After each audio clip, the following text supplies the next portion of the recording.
Iskander missile system से हमले की तैयारी में रूस ब्रेक करी है। इस वक्त की बड़ी खबर, यूक्रेनी बॉर्डर के नजदीक 46 मिसाइल सिस्टम की तैनाती। 92 क्रूज बैलिस्टिक मिसाइल दाग सकता है मिसाइल सिस्टम। यूक्रेन पर मिसाइल से बड़ा हमला कर सकता है रूस। कीव की मिलिट्री इंटेलिजेंस ने किया बड़ा दावा। सीधे राहुल नॉर्मल ब्रेकिंग और शॉट दिखाई, इसके डिप्लॉयमेंट के शॉट्स भी हमारे पास। ये देखिए जरा, इस्कैंडर मिसाइल नहीं जो डिप्लॉयमेंट हो रहा है, यस ये शॉट्स है। ये देखिए, इस्कैंडर से बड़े अटैक की तैयारी कर रहा है रूस। ये देखिए, और इस्कैंडर मिसाइल से जो तैयारी चल रही है वो ये देखिए। अब आप ये इस वक्त की बड़ी खबर आपके सामने है।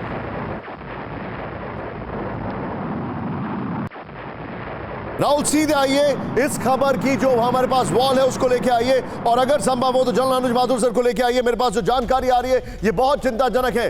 रूस ने अब तक के सबसे बड़े इस्कैंडर से अटैक, रूस ने अब तक के सबसे बड़े मिसाइल डिफेंस सिस्टम जो है उसकी तैयारी करना शुरू कर लिया है। ये इंफॉर्मेशन हमारे पास आ रही है। दिखाइए जरा जो जानकारी आ रही है, क्या इंफॉर्मेशन है। रूस ने 46 इस्कैंडर मिसाइल सिस्टम को यूक्रेन में यूक्रेनी बॉर्डर के पास लगा दिया है। यह जानकारी इस वक्त हमारे पास आ रही है।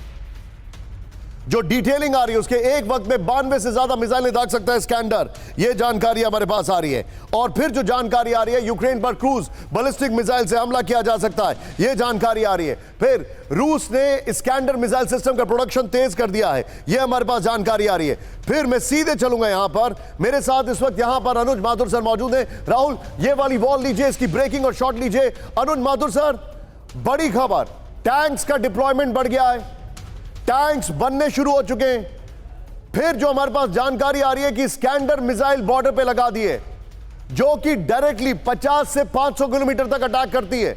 यानी सीधे तौर पर क्या अगला निशाना यूक्रेन का अब कीव है, यूक्रेन में कीव है रूस का अब।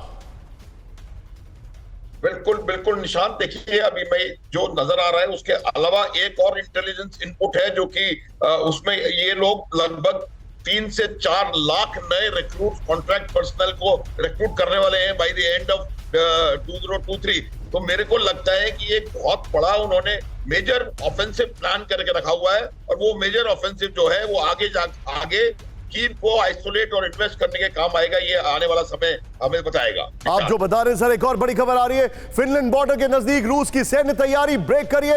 एक और बड़ी खबर, ये देखिए, न्यूक्लियर वार्निंग के पहले के घटनाक्रम ब्रेक करिए राहुल जरा। फिनलैंड बॉर्डर के नजदीक रूस बना रहा है military base with the visual still sense के सैटेलाइट तस्वीरों में रूसी बेस का खुलासा हुआ है। फिनलैंड से बढ़ते टेंशन के बीच रूसी एक्शन। ये देखिए राहुल, सीधे इसकी वॉल पर आइए। ये वॉल नहीं बल्कि एक और खबर मैं आपको दिखा रहा हूं, उसके बाद आएंगे।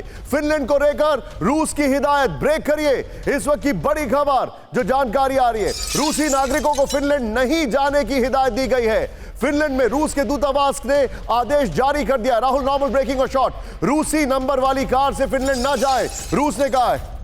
यह इस वक्त की बड़ी खबर, यूरोपीय यूनियन के बैन के बाद आदेश जारी किया गया। सीधे राहुल इसके की ग्राफिक्स पर आइए, पीछे स्काई रखिएगा और की ग्राफिक्स के बगल में फिनलैंड वाली ब्रेकिंग रखिएगा जो हमारे पास जानकारी आ रही है। की ग्राफिक्स पर आइए, पीछे स्काई और बगल में जो फिनलैंड की पहली ब्रेकिंग है वो दिखाइएगा। फिनलैंड में रूस की नो एंट्री, ये जानकारी आ रही है, बल्कि रूस ने कहा है डोंट गो टू फिनलैंड, ये खबर है। रूस ने अपने नागरिकों को यूरोपीय देशों में सचेत रहने को कहा है, और फिनलैंड के पास मिलिट्री बेस, ये बड़ी खबर है। रूस के दूतावास ने फिनलैंड जाने वाले रूसियों को चेताया, रूसी नंबर प्लेट वाली गाड़ियों से फिनलैंड ना जाने की हिदायत। यूरोपियन यूनियन के बैन के बाद गाड़ियां जब्त होने का खतरा है।